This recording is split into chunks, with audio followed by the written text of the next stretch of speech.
This is episode number 36 of the Homeowner Show. Whether you're DIY or looking to hire, we're here to help you find the best information and options for you and your home.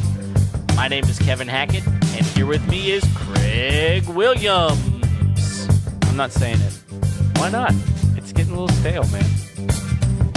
Well, you're the one that came up with it, so you're either going to have to find a new intro or you're going to have to go back to the old intro. I mean, I can. I mean, it's too late now. You're going to have to wait for another episode. I feel like I need to come up with something better.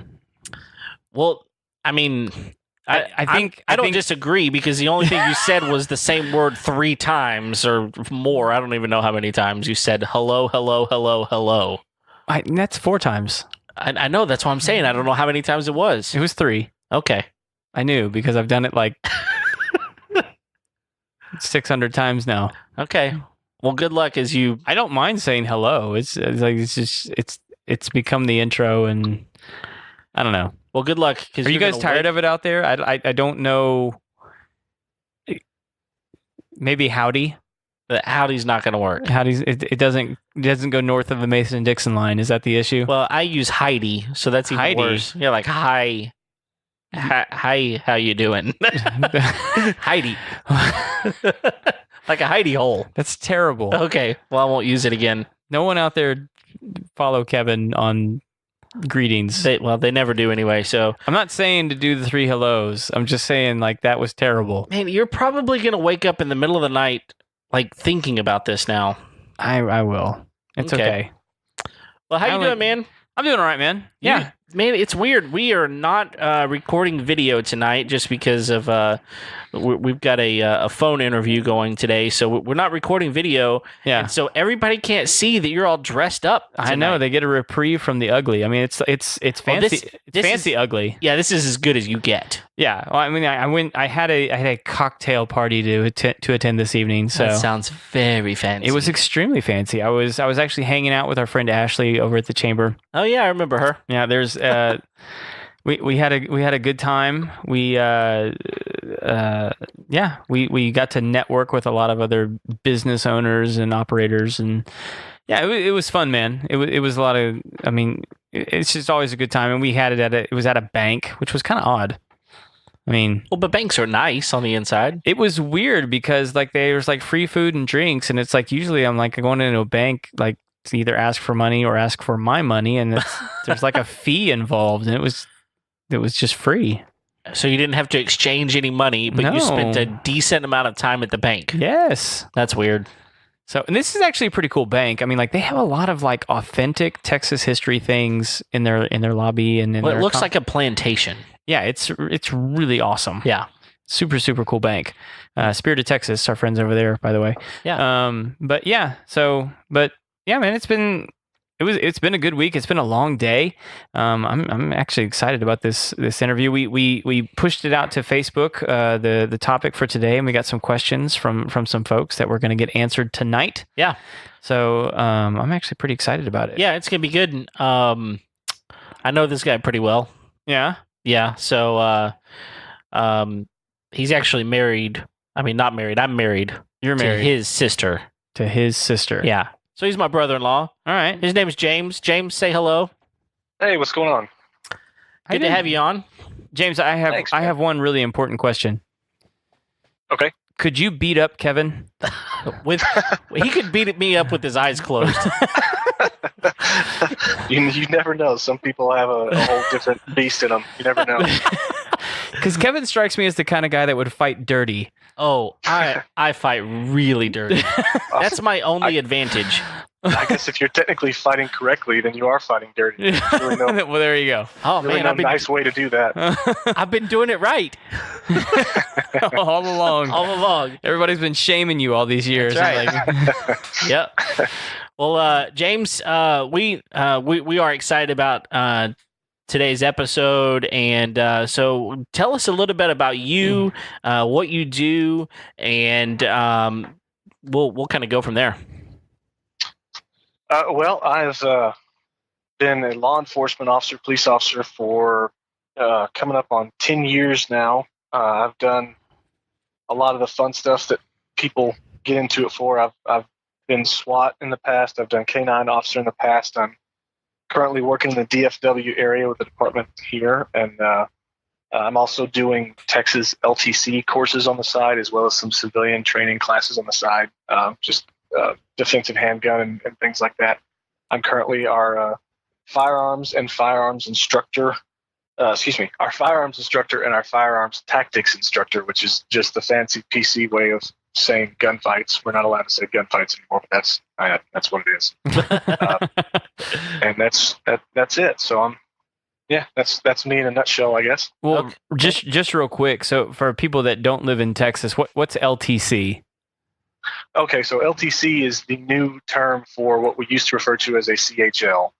It's concealed handgun license was the way we used to term it, and after a legislation, I think about 2 years ago, when they enabled open carry, they switched it from a concealed handgun license to a license to carry, meaning now as long as you get this license, you're allowed to carry a handgun either on your hip, visible, or concealed somewhere on your person. It's a license to carry, which means handgun. So yeah, okay. If you want to carry a gun in Texas, that's what you have to have. Awesome. Now, does that apply to like rifles as well, or?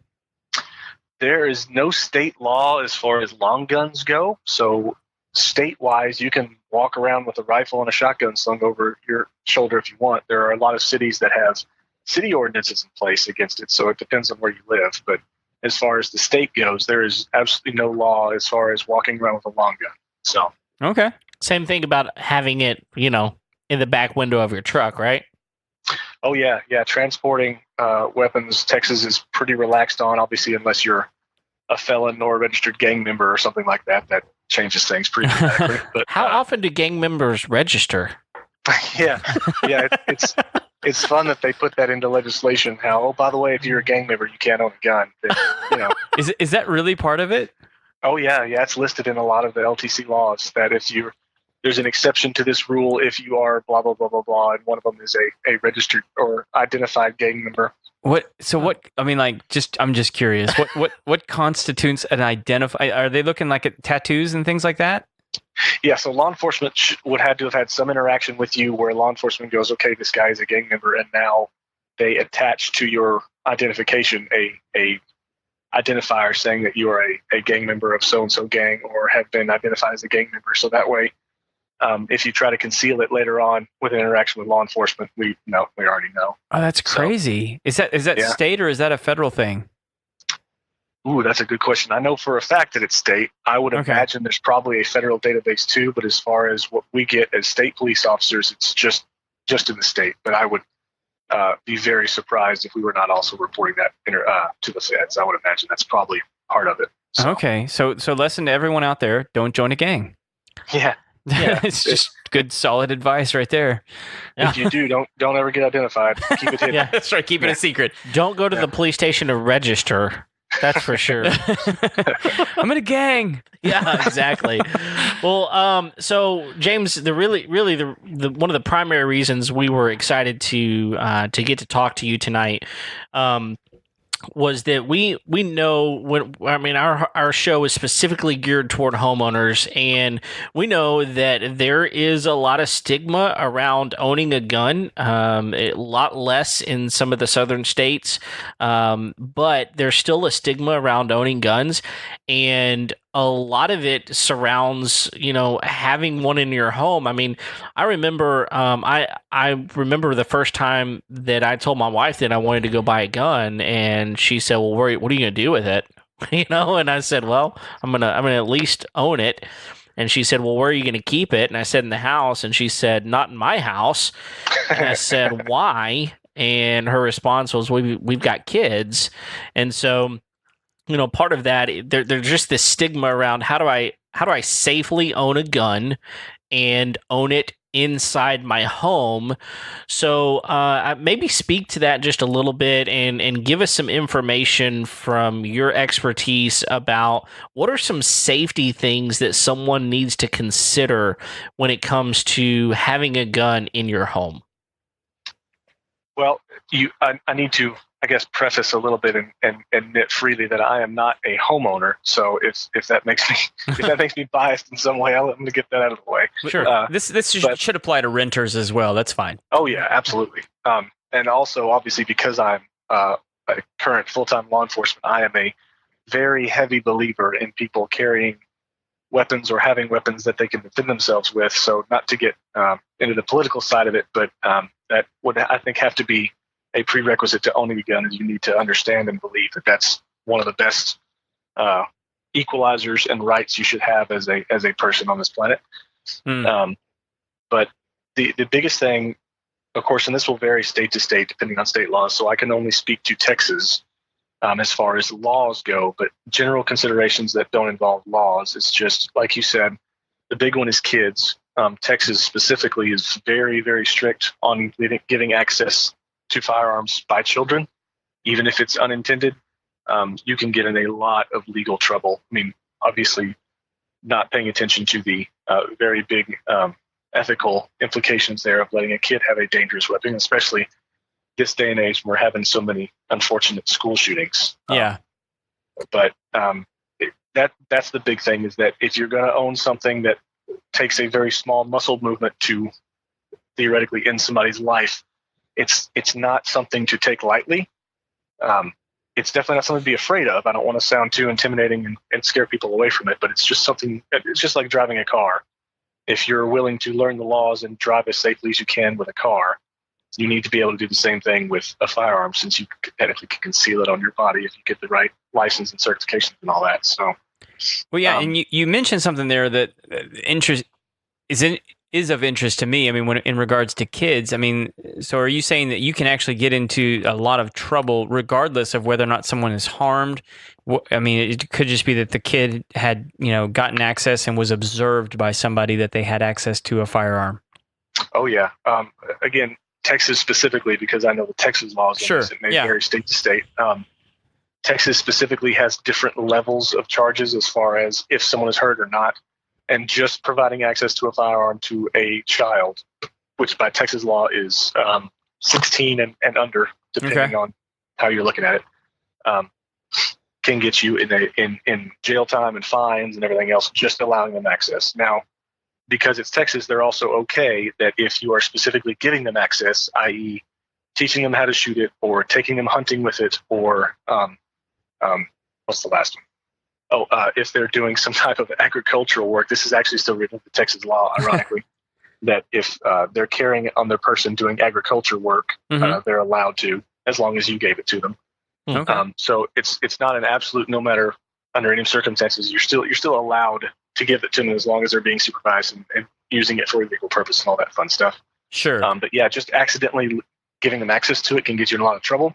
And heaven forbid that they actually get a hold of it and hurt themselves or someone else. And then you're looking at, it's all serious, but this is even more serious time. You could be in jail for a long time if your child gets a hold of a firearm, hurts himself or someone else. So a lot of legal trouble, a lot of legal things to consider. Yeah. And so I think that in and of itself is something that is really, really good to know whenever it comes to bringing something like that into your house. So let's say that we have, theoretically, we've gotten to the point where we've decided it's okay to have it in the home. And I would suggest that as long as you are not living alone, if you've got another adult living in the house, whether it's a spouse or a parent or an aunt or uncle, anybody else that's living in your house, I think that's a conversation you need to seriously have and make sure that everyone's okay and on the same page, that having a firearm in the house is something everyone's aware of and that everybody's okay with. Would you agree with that?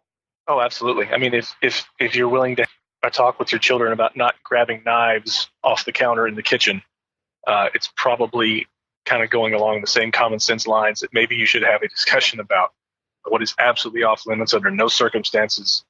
And even other things like having conversations with your kids about if they're at a friend's house and they find a gun, or the friend's parents have a gun, what to do, how to handle that situation, because you want to take the curiosity out of it and also instill at the same time the seriousness and the danger of the object that you're talking about, because the thing that gets everybody hurt is curiosity. Kids see it and they know it's off limits, and they've seen a movie and they think it's cool and they start playing with it, and that's when bad things happen. So, Okay. And again, it's the same thing as knives and electrical plugs and everything else. I mean, you child-proof your plugs when you have a kid.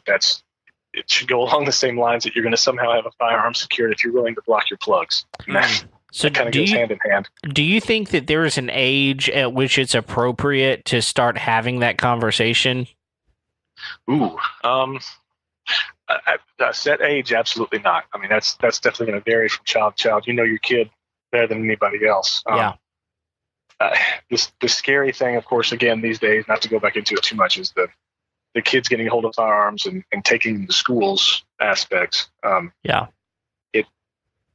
I couldn't say a set age. I think you should know well enough your kids to say, hey, this is something we can address and talk about.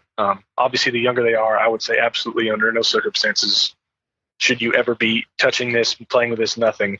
Yeah. And then as they get older, showing them how to safely use it, and then telling them the only reasons they should be using it and things like that. It can progress, I think, as the child slowly grows up and learns a little more and gets more responsibility. Sure. So, kind of moving past that. So now we've got to the point where we've decided bringing a firearm into the home is an okay thing. How do we safely secure a firearm in our home? And we actually, Craig mentioned that we had a listener question that we put out on Facebook, and it was regarding types of how you secure it. So, Craig, why don't you talk to us about that, and then let him answer that question?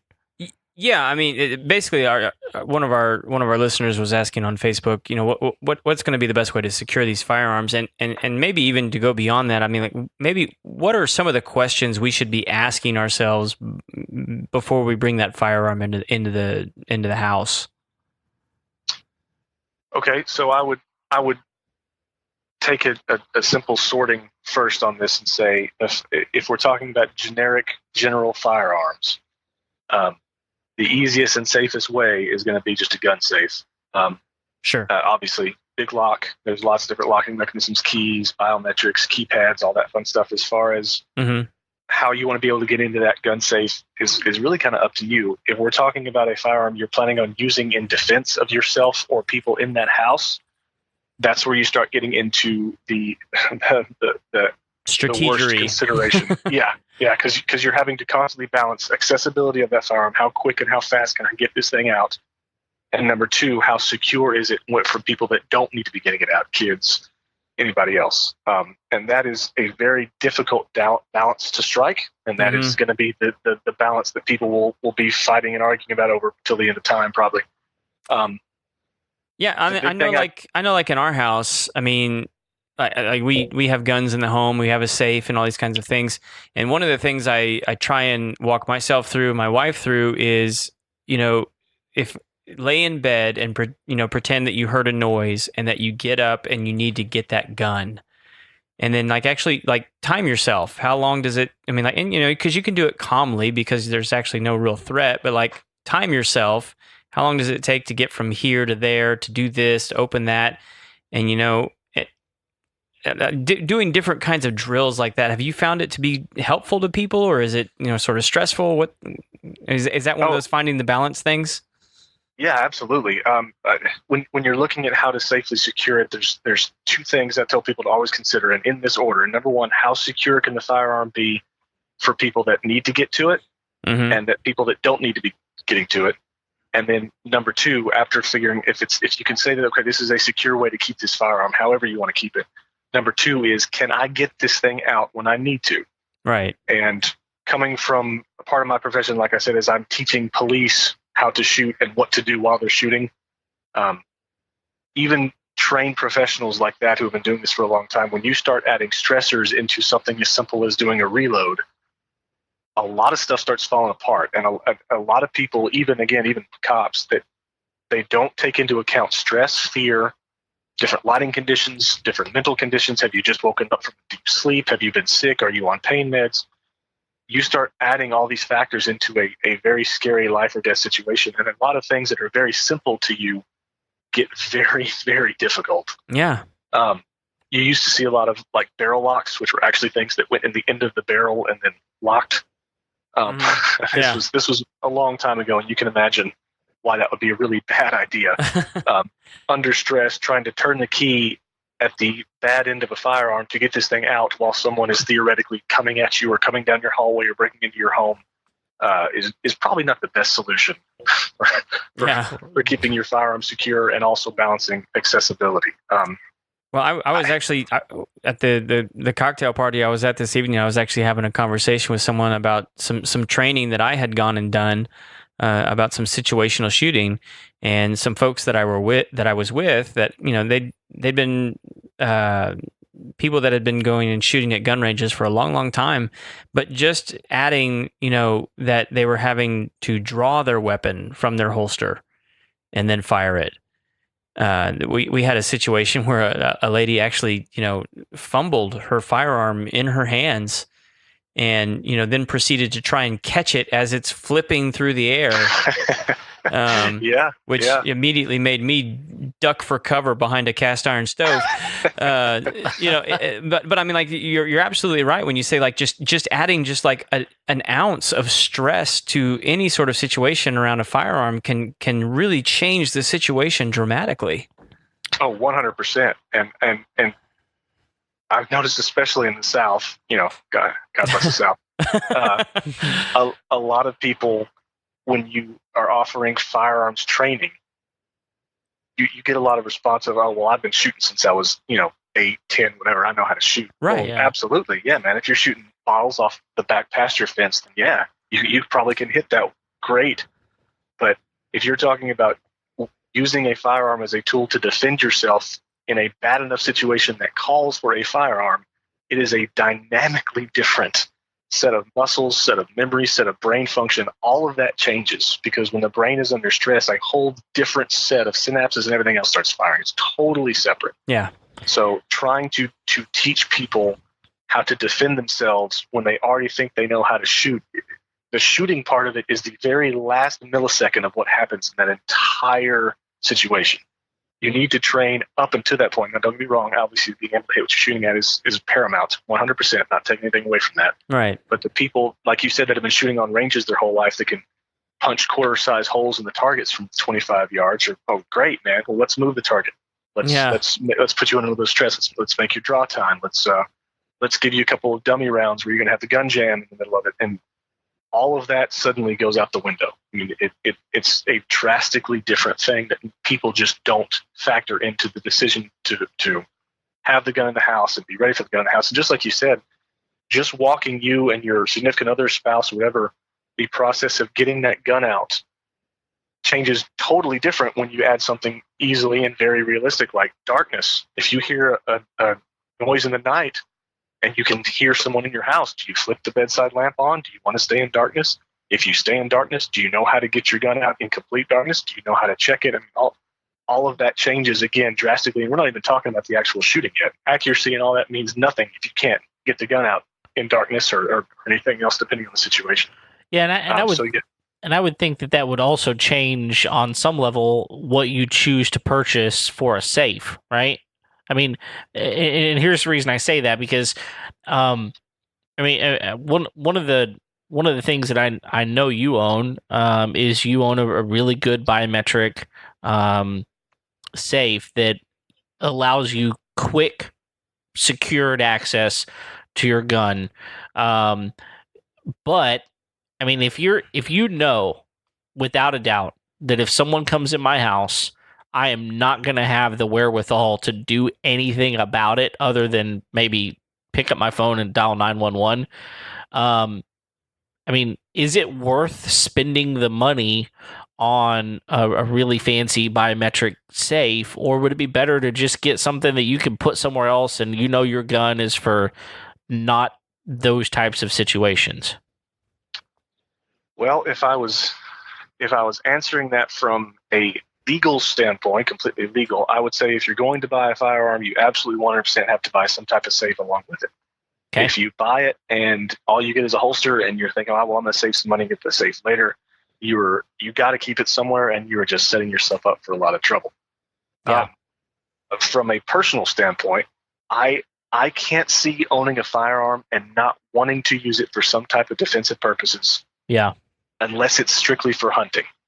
That is completely my personal opinion. That is not in any way saying that's, you have to buy a firearm for that. But that's why I feel comfortable or in and around firearms, is because I use them to defend myself and others because of my job. I teach people how to do that.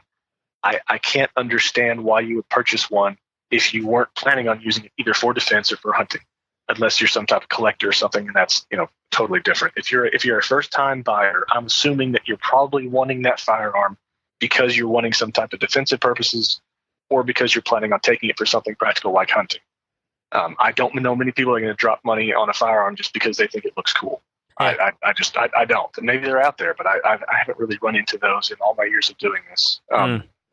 So if you're talking, again, I guess, like I said, we need to split it up. If you're talking about just pure function hunting, or even for just fun shooting at the range, locking it in a safe in your closet or somewhere in the garage, that's your best bet. A nice, and unfortunately they're expensive, nice fireproof gun safe that can lock away and not have to worry about it. Those are not the best for defensive purposes, because if you're having to get out of bed, run to your closet, flip lights on, find the keypad, find the biometric, and then get it out of the gun safe, I don't know how practical that's going to be for you if you're needing it in a really bad situation. Biometrics, like you were talking about, there's a lot of different safes. First of all, key activation, good old keys, combination keypads where you type in a certain number combination, biometrics that read fingerprints, handprints, and then there's an RF safes, which it's like one of the ones that I have that have they emit a small RF radio frequency signal. Like mine came with a wristband, 2 or 3 stickers that you can stick on anything, and then also an RF key chain tag that you hold one of the RF transmitters, whether it's the armband, sticker, keychain, whatever, up next to the safe. The safe recognizes that's what it is, and the safe pops open. The handgun's right there. So the one that I personally have, like I said, came with a wristband. So what I would do when I came home from work, the first thing I'd do is I'd walk in. It's on my bedside table. Handgun would come out of the holster that I was using for work. It would go in the safe. Safe would get shut. The wristband would go on my wrist, and that was it. I didn't have to worry about it. It was completely secure. There was no other way in that. Well, I'd say no other way. They have locks back up in case the power goes out or batteries or whatever, depending on how they're powered. But for most situations, I didn't have to worry about it. I'd walk up. I'd hold my hand over the safe. The safe would recognize the wristband. The safe pops open. Handgun's there, ready to go. So as far as being ready, I think RF safes are some of the best you can get. The brand I had was Hornady, Hornady. They make a whole line of safes called Rapid Safes. They make them for your cars. They make them for your homes. They even make a shotgun wall mount if you're rocking a shotgun for home defense. But the cool thing with that is it comes with so many different options. If you want to have the wristband on and also have something very innocuous looking on the bedside, like you could stick one of the stickers on the bottom of your lamp. And if for some reason you or your wife, significant other, whoever it is, decides to need to get access to the gun and they know where that sticker is, they pick up the lamp, hold the lamp over the safe, safe pops open. Kids don't know about the sticker. Kids don't know about how it works. You don't tell them how it works unless they're old enough you want them to.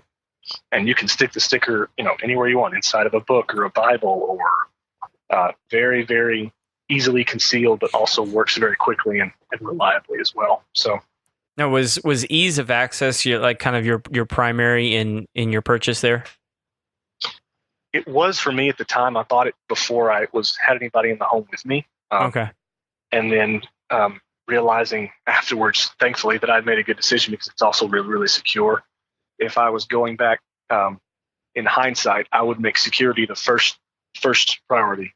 And then after that, I would go with ease of access. If you're planning on living with anybody else, if you're by yourself, I mean, legally, yeah, you can have it laying around anywhere you want in your house. It's you. But worst case scenario, someone breaks into your place and steals the handgun and does damage to somebody else. You could technically be liable for it if it was shown where you were grossly negligent, which is the term, and that realistically that's almost impossible to prove in court. But I don't want to have to sit there on the stand and defend that decision. Yeah. because I didn't want to spend a little bit more money to get something that was a little more secure. That's not a world I would want to have to wake up in one day where I'm on the stand and CNN and everything else. No thanks. Yeah. Well, is there a kind of safe out there that kind of meets the criteria that you would look for now? Yeah, I still have the Hornady safe. I still would really recommend those just because they're really, really nice and secure, and they're so quick to get open. You see a lot of these online, the people that are making like specialized cabinets or bookshelves that look like normal bookshelves and then pop open. Okay. The only thing with those is if you have kids, I would not ever let your kids see how you get it open.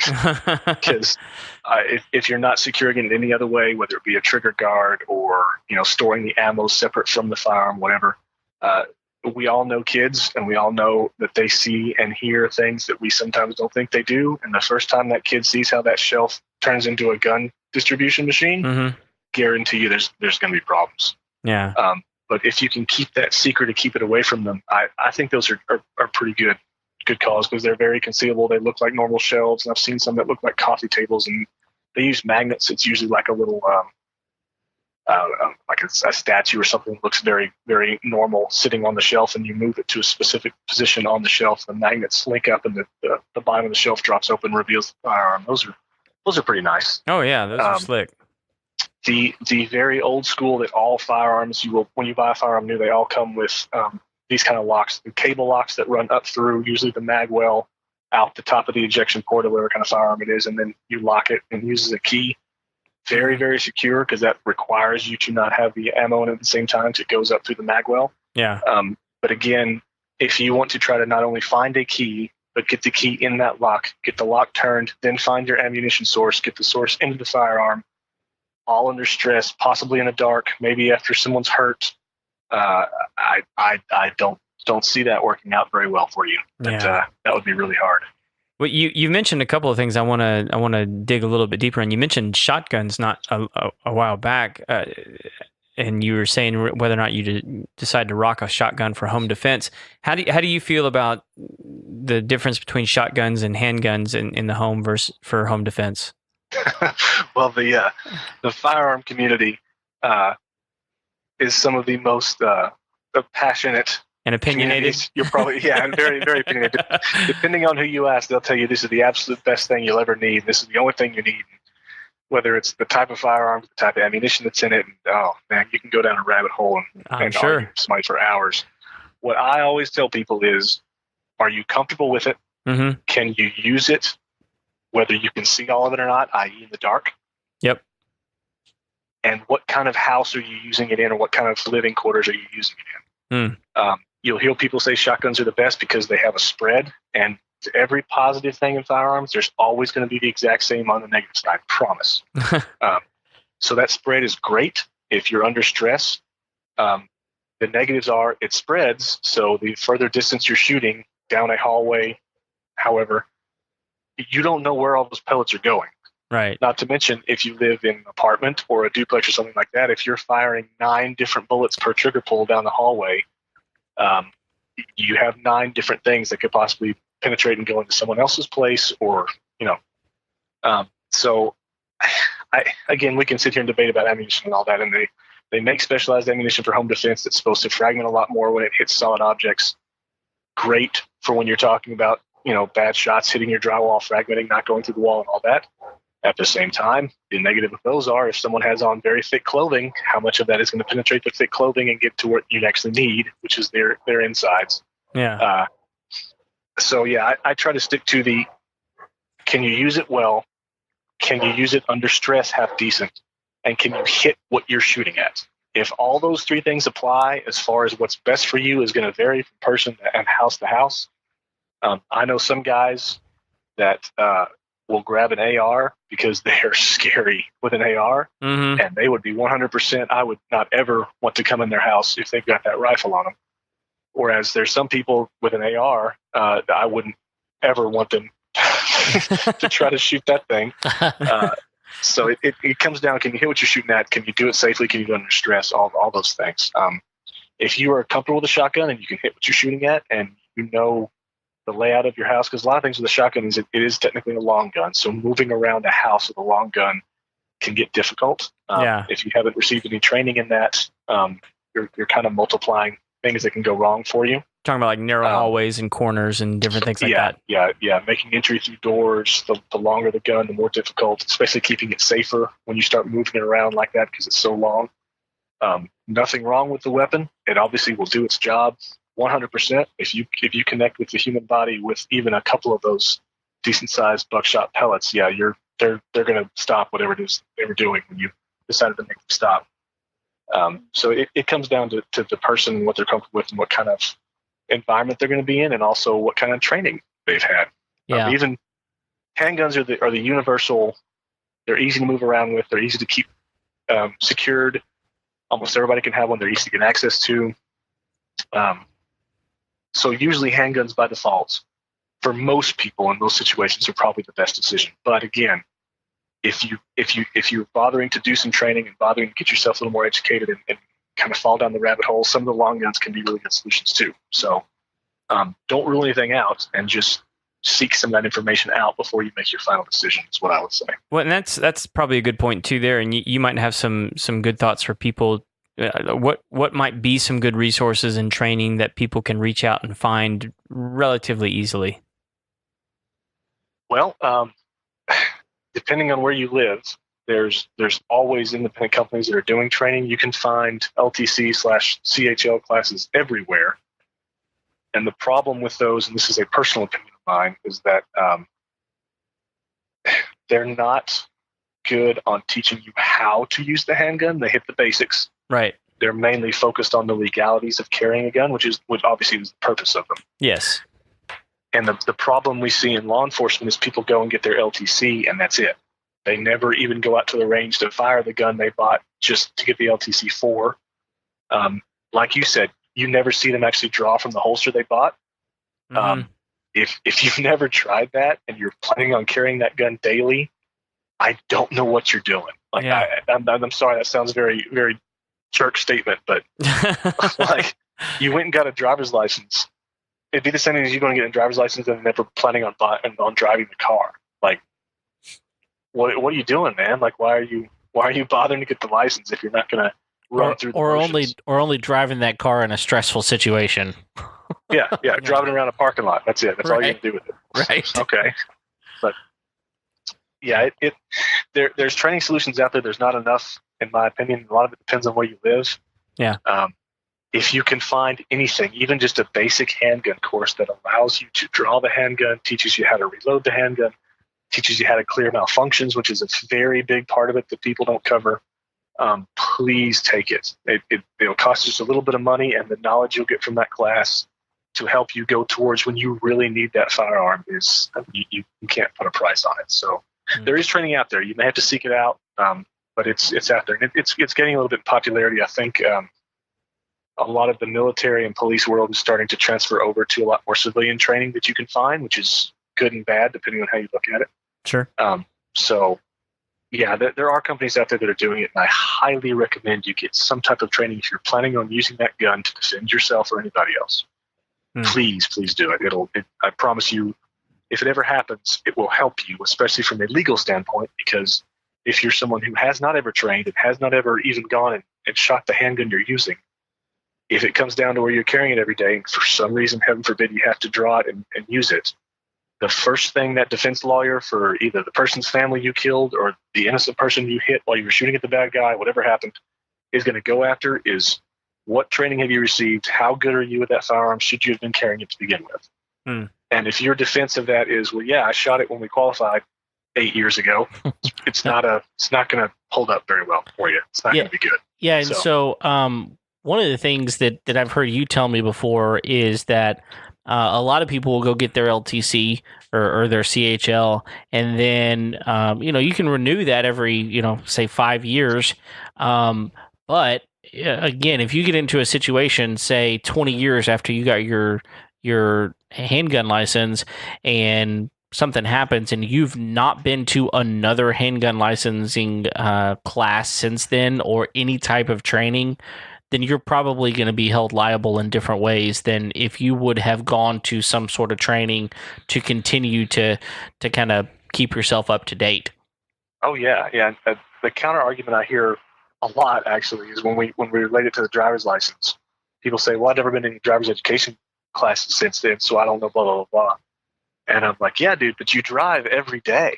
Yeah. You get behind the wheel every day. You can drive to your work. I guarantee you don't realize how many times you use your blinker, how many times you hit the gas and the brake, how many times you buckle, unbuckle, because you do it automatically. So you're already automatically doing the safety things you should be to use that vehicle. If you're translating that over to firearms and you've never started the car, as an example, never put your seatbelt on, never use your blinker, and you're expecting to do that under stress when your life depends on it, and you've never practiced that stuff, it's not going to end well for you. It's just not. It's not going to go well. If you happen to survive the situation, your legal troubles after that are going to be, you're so bad. So bad. Yeah, makes sense. One really quick question, going back to the conversation about long guns versus handguns. Are you familiar at all with Bond Arms, the company? Bond Arms? No, I'm not. Yeah. So they've got a really unique gun available, and it holds 2 bullets, and one is a 410 shotgun shell, and the other is a 45. And oh my gosh! So the first shot is the pellets, and the second shot is the kill shot. So it's like this. They decided what is the ultimate self defense. If I can hit them with some pellets and then kill them after that. It's just an interesting concept. So is this simultaneous or is this? No, it's 2 shots. So are they like different barrels? Yeah, 2 different barrels. Okay. And I pulled them up as you were telling me about. I mean, it's an over under kind of stacked deal. It looks like. Yeah. It's kind of interesting looking. It's really small and concealable, but it's random. But they're very interesting. I mean, you can only put 2 shells in there, so you can't. Yeah. I mean, reload. They're hoping you get it with the 410 because your reload time is going to be significant. One thing that's very unfortunate about the firearms community is that there is a metric ton of bad information, and there's a lot of people that were told something by granddad, told something by the guy behind the counter at the gun store, and let's be honest here, the guy at the gun store is trying to sell you things, right? As much as he is trying to tell you, oh yeah, man, his bottom line is he wants to sell you something. Sure. And I've seen more just flat out wrong information come out of gun stores than anywhere else. But do you have any examples of like bad information that you've heard coming, not out of like specific stores, and we don't want to like name anybody, but like what's an example of like some bad information you've found people with?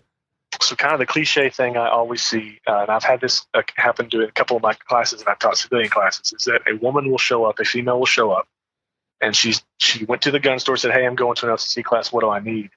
And I hear this all the time. The guy behind the counter say, "Oh, well, you need something small and easily concealable. So here's you this little 6-shot revolver because that's perfect. You put it in your purse, blah, blah, blah. And it sounds legit. Yeah, it'd be awesome. Concealable." But they'll hand it to somebody who usually is, a smaller framed individual. Mm-hmm. You're handing them a gun that has one of the hardest trigger pulls on the planet, the heaviest trigger pulls on the planet, a shortest barrel, so your accuracy out at distance starts dropping off dramatically. Yep. It only has 6 rounds, and if you look at even police data, police shootings accuracy from 2008 to 2012, I believe, was around 15 to 16%, and that's people who train with firearms. Oh my goodness! So you're going to hand this to a woman who's never carried a handgun before, that is going to have a trigger pull that is in no way going to allow her to stay on target while she's pulling the trigger, if she can even get it pulled back. And you're selling this to her because on the concept of it's easily concealable. Mm. It may be, but the actual use end of it is completely wrong. All of that is completely wrong for the individual that's going to be carrying that firearm. Sure. Just this Bond Arms deal. So I'm looking at these things. They're selling it on a decent concept. Like, look, we carry 2 different ammos. Okay.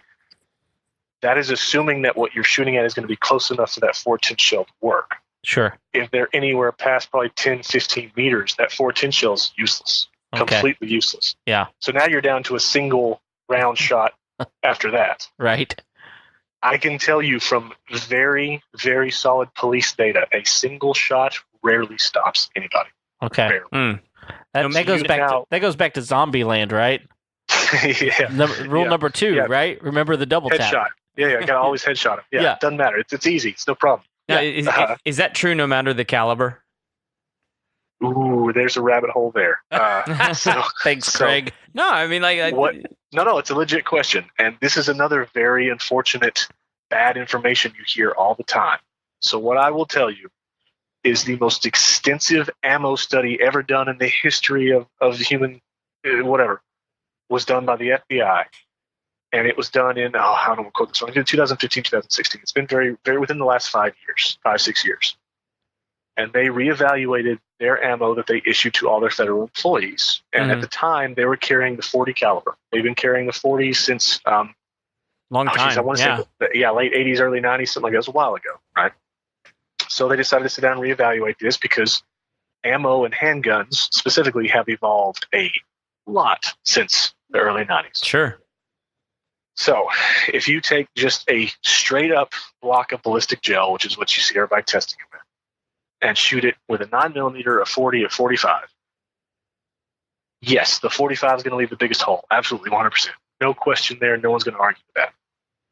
If you do anything other than that, there starts to be a lot of other factors that come involved. The reason that the FBI is now issuing 9mm is a lot of different reasons. You'll hear a lot of people say 45 is all you need, punch is the biggest hole, all you need is 45. Okay, maybe. Number one, if they're just standing there and you're shooting them straight up, well then yeah, hand me the 45 all day long. I'm not worried about that. Right. If they're standing there naked with no clothing on, sure, hand me the 45 all day long, let's go.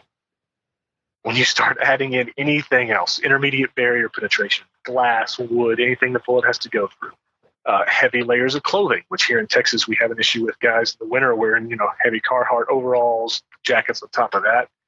Any intermediate barrier penetration, that 45 starts dropping off dramatically. You're starting to have a lot of problems there.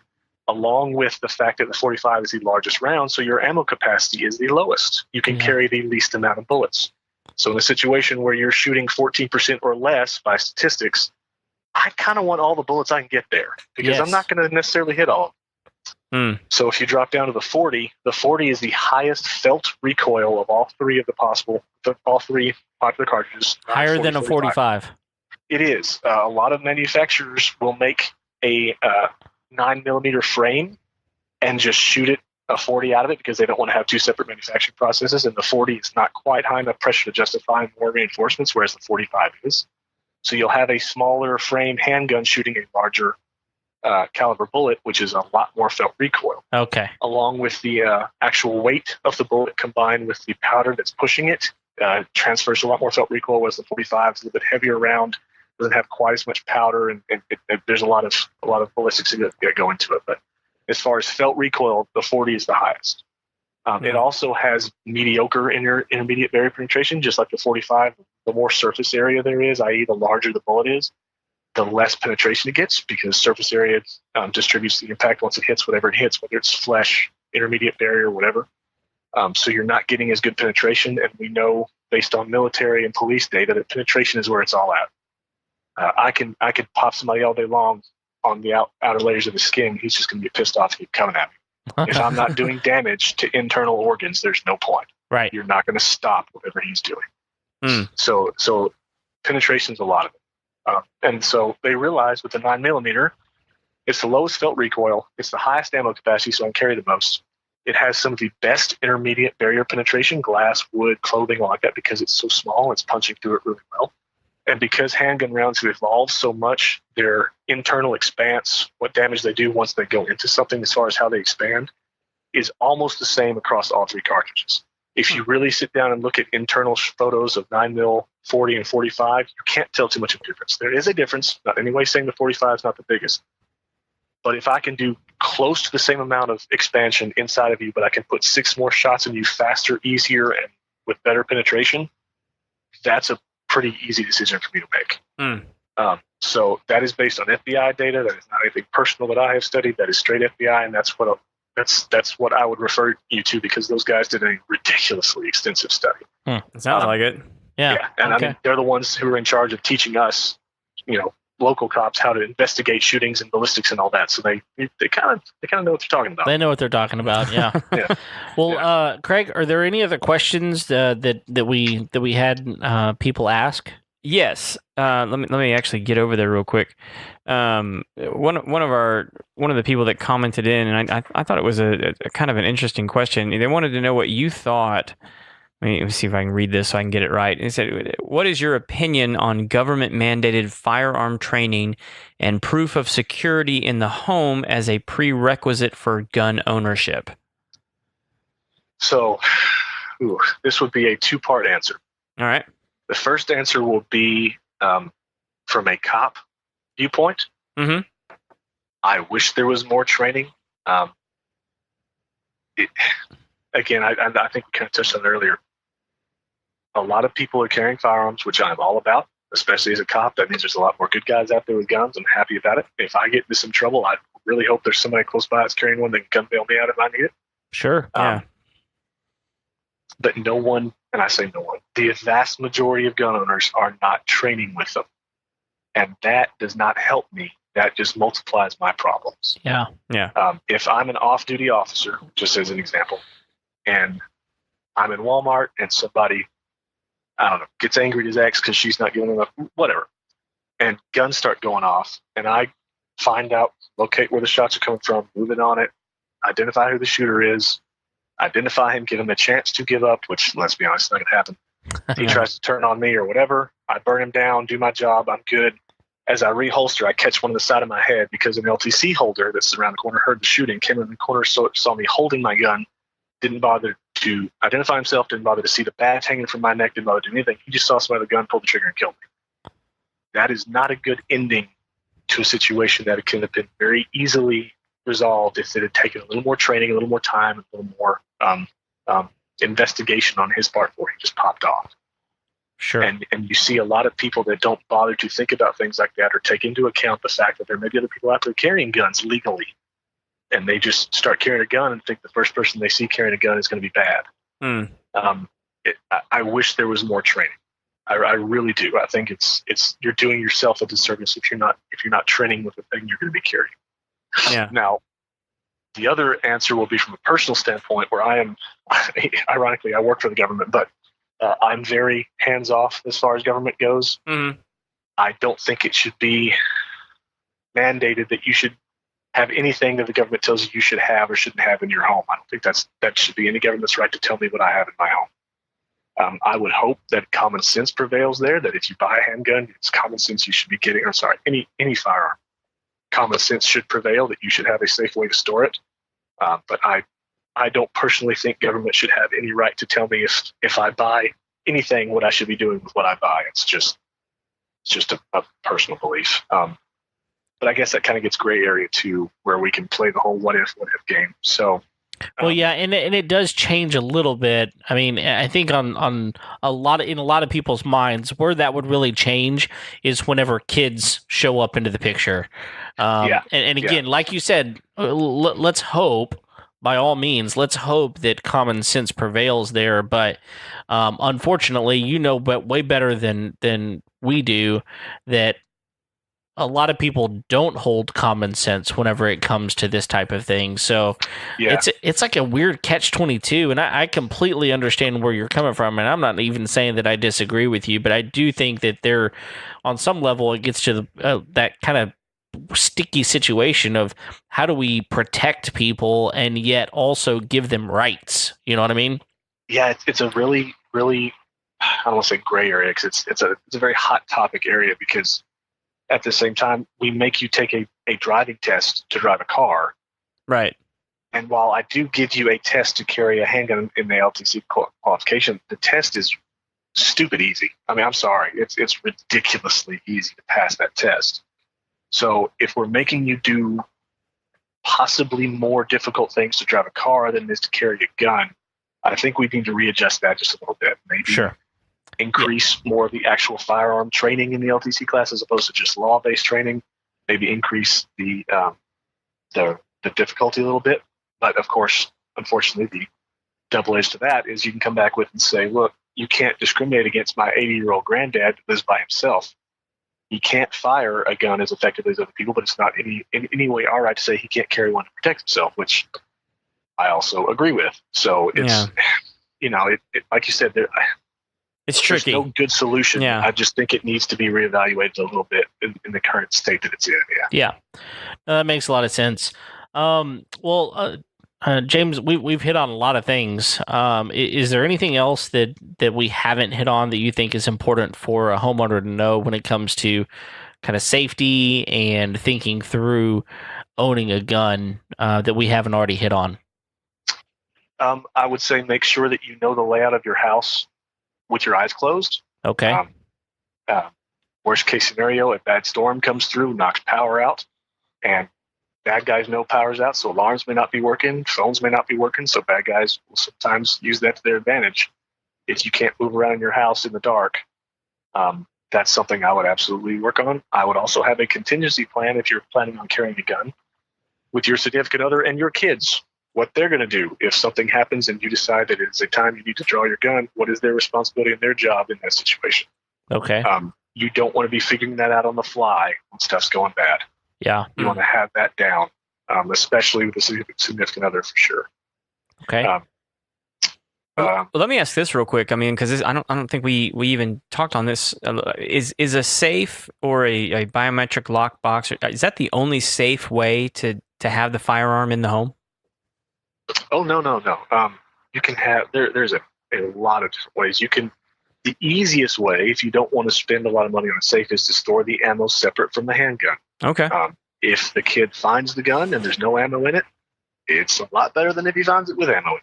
Yeah, absolutely. You're going against the whole accessibility equation there, though, because if you're having to go two separate places to get the gun loaded, I don't know how practical that is. Yeah, sure.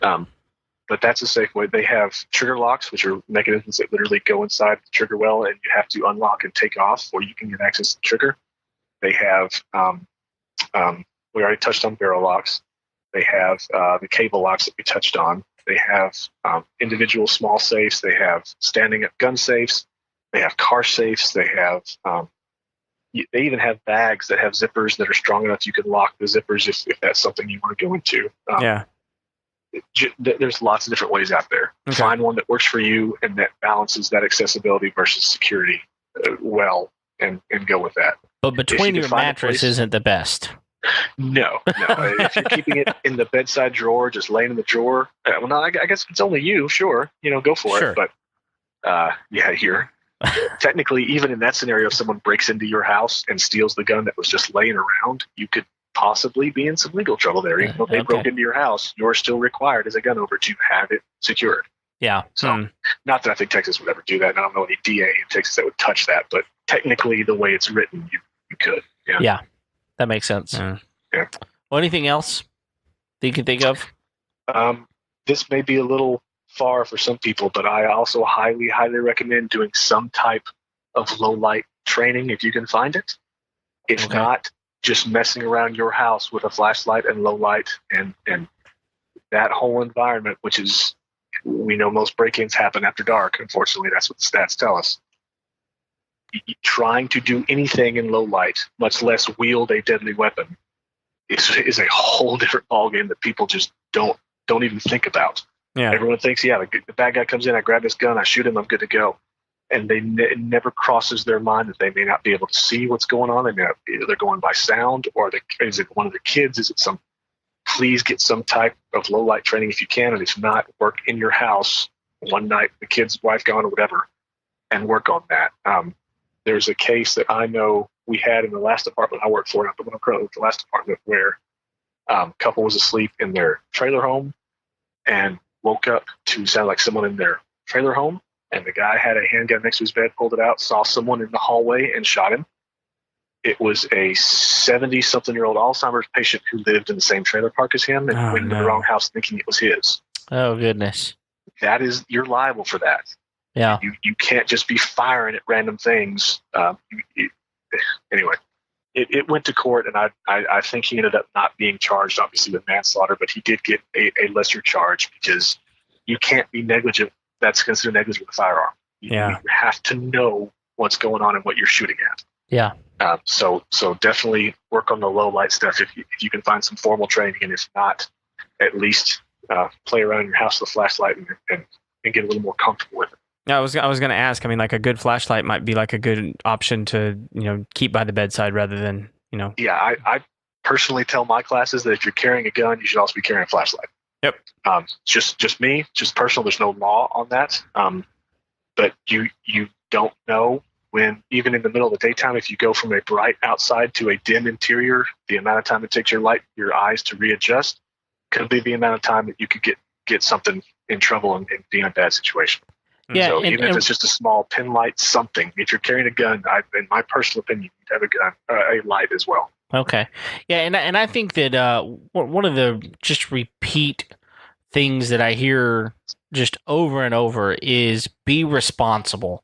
Just make sure that whenever you are making the decision to own a handgun, don't do that because you think I should or I want to defend myself or anything like that. Do it responsibly. Make sure that you are researching the right firearm for you. Make sure that you're researching the best safe to put it in, and make sure that you're training yourself, and make sure you're doing the things that make you a responsible gun owner. And if you're not going to do that, at the end of the day, if you're not going to do that, I don't know why you need to own a gun. I don't think you do need to own a gun. I think that if you're going to not be responsible to take those extra measures and make sure that you're doing things right, my personal opinion, Kevin Hackett's opinion, is just don't own it. Don't do it. It's not worth it. Oh, yeah, 100%. And that's, again, especially in the South, we're very pro-gun. So a lot of the culture is built around handguns, so people are around them and comfortable around them, which is great. But the law does not care how comfortable you are with it. It's very strict on it's a deadly weapon. There's a reason we call them deadly weapons. It's a very minute muscle movement that will end someone's life instantly. It's not something to take lightly. It's not something to push to the boundaries, to make you feel cool or tough, which is another problem we have with males, unfortunately, when they get their LTC. But and like you said, it varies from person to person. The handgun that works for me is not in any way going to work for Kevin's wife, my sister. There's no way. There's no way she could pick up the gun that I use on a daily basis that has a light attached to it and an extended magazine. There's no way. Right. So, like you said, it's very important to do your research. Go into a gun store to get your hands on guns, feel them, to see how they feel. Don't necessarily take the advice of the guy behind the counter. It may be good advice. I'm not saying it's not, but get more than one opinion on things. And find somebody who knows some things about it and ask them, and get some good information, and not what Uncle Dave says around the campfire one night. Get some legit quality information for you. Make it a very important and very life-changing decisions, because I promise you, even if you survive whatever it is you pull a gun out to shoot a guy for, your life is forever changed, because you will be in court, you will be defending yourself, you will be defending that situation, even if it was 100% justified. You're still going to have to defend it. Your life will never change. And Uncle Dave is nowhere to be found all of a sudden, so don't listen to him. The granddad that taught you to shoot the Coors Light bottles off the back porch is not going to help you in all that court case. Not at all. It's not going to help. No. Well, listen, James, thank you for the time that you've spent so far. And we want to transition now, just for time's sake. We want to transition into a segment that we do with all of our guests called The Final Four. The Final Four. And so this is just 4 questions we ask all of our guests. It's a test, so good luck. Here we go. Question number 1. What's the must-have tool you won't leave the house without? Oh, is this have to be one thing, or am I limited to just one thing? One thing, man. That's all you get. Well, unfortunately, I would have to say with my profession and the oath I've taken and a lot of the things I've seen, I don't leave my house without a handgun. That's just me. I just don't. Really? That's actually the second time that's been the answer on this show. That's really what you're Really? going with, James? Yeah, I was gonna say phone and handgun because Yeah, if I that's can't two communicate, things. it doesn't do me any good. But yeah, if I got to pick one, I can always shout if I need to. I can't really make up for not having a handgun when I need it. That's pretty much it.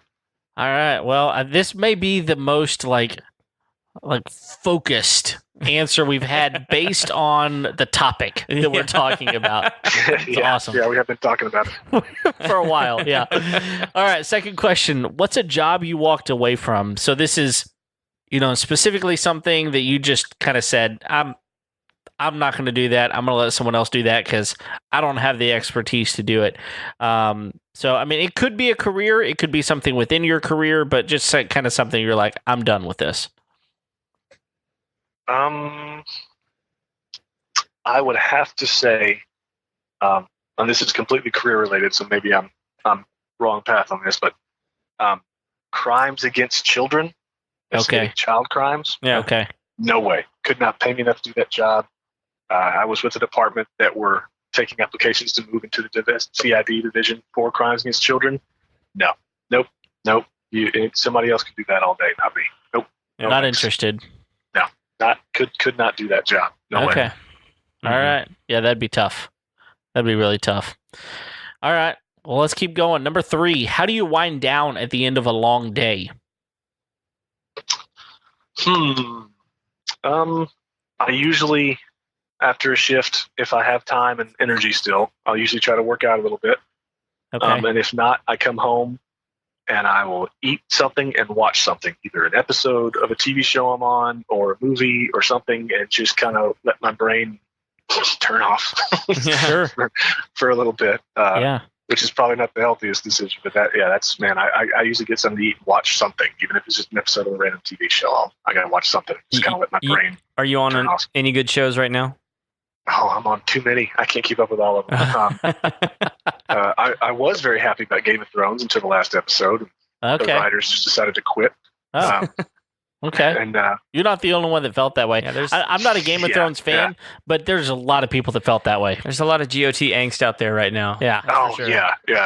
I'm definitely a big. I like to laugh when I can. So big comedy fan. Whether All right. it's adult cartoons like Archer or the old goldies but goodies like Office and Parks and Rec or whatever. There you go. I got a lot of good ones. Yeah. All right. Okay. Cool. All right. Last question. You're almost there. What's one of the best pieces of wisdom or advice that you've ever received?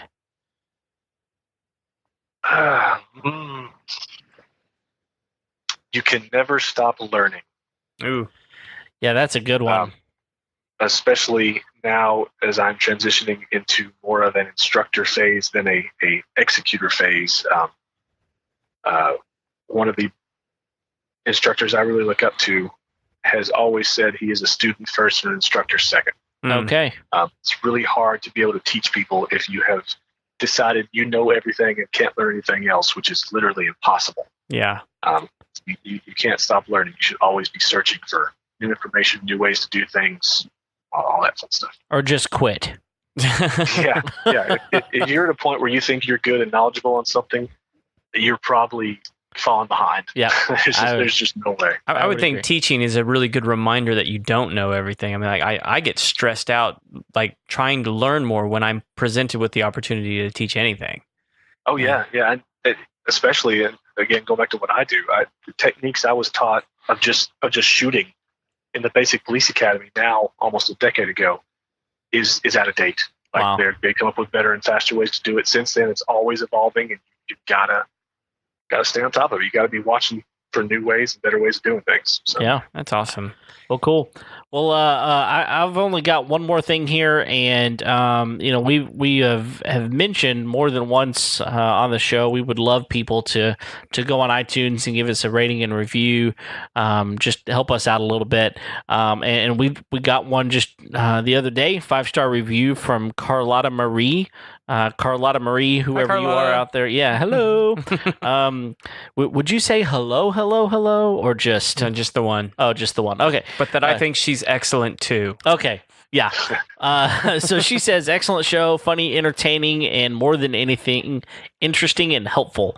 I'm glad I started listening to this, Jim. It'll be I'll be sharing it and continuously coming back to it. Thanks, guys. So, hey, thanks for that. We appreciate you out there, and we can we will always give a shout out. If you give us a 5-star review, we'll give you a shout out on the show. How about that? Is that a deal? It's a deal. Okay. Well, I just now told Craig that, so we just now made a deal on the show. You're signed up. Yeah, he's now signed up. It's written in blood. That's right. But yeah, go. You can find us all over the place, and we're on Stitcher and Google Play, iTunes, YouTube, all of those fun places. You can send us information or questions or anything. If you got stuff you want to chime in about this episode or any others, send us a message at info@homeownershow.com. And you can go to our website, homeownershow.com, and Facebook page, all of those sorts of things. We're out there on the web. So let us know if you got anything. Craig, anything else? No, just James, thank you, man. I mean, I feel, we've been talking for a little more than an hour now. I feel like we just scratched the surface. We probably need to have you back in to talk about this some more, man. This was really, really good stuff. Oh, hey, man, I'm always down. Stuff I love, and like I said, there's a lot of bad information. So if anything I can counteract that, help get some decent stuff out there, I'm all about it. I love it. So for sure, thanks for having me. No, we appreciate your time, man. Awesome, dude. Well, yeah, thanks so much for being on the show. And like always, we're here every Tuesday. So download our show, share it with your friends, and until then, we'll see you next time. See you.